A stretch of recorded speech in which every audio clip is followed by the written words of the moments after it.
চার দফা দাবিতে মঙ্গলবার থেকে ৭ দিন সারা দেশে রেজিস্ট্যান্স উইক কর্মসূচি পালন করছে বৈষম্য বিরোধী ছাত্র আন্দোলন।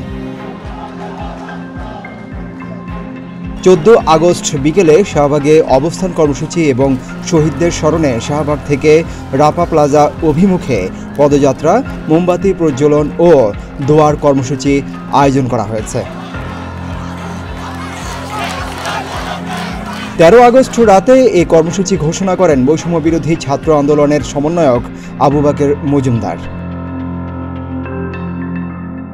এ সময় ঢাকার সব ছাত্র ও জনতাকে এই কর্মসূচিতে অংশগ্রহণের আহ্বান জানান তিনি। এছাড়াও সারা দেশে যেসব স্থানে শিক্ষার্থী জনতা শহীদ হয়েছেন সেসব স্থানে পদযাত্রা, মোমবাতি প্রজ্বলন ও দোয়া কর্মসূচি পালনের আহ্বান জানানো হয়। যে ৪ দফা দাবিতে রেজিস্ট্যান্স উইক পালনের ঘোষণা দিয়েছে বৈষম্য বিরোধী ছাত্র আন্দোলন সেগুলো হচ্ছে: ১. ফেসিবাদী কাঠামোকে ব্যবহার করে যেসব হত্যাকাণ্ড ঘটানো হয়েছে সেগুলোর দ্রুত বিচার নিশ্চিত করতে বিশেষ ট্রাইব্যুনাল গঠন করতে হবে। ২.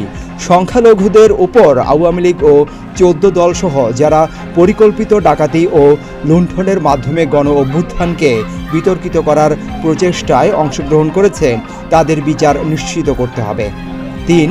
প্রশাসন ও বিচার বিভাগে যারা ছাত্র জনতার অভ্যুত্থানে হামলা, মামলা এবং হত্যাকাণ্ডকে বৈধতা দিয়েছে এবং ফ্যাসিবাদ বারংবার কায়েমের চেষ্টা করেছে তাদের দ্রুততম সময়ে অপসারণ ও বিচার নিশ্চিত করতে হবে। ৪.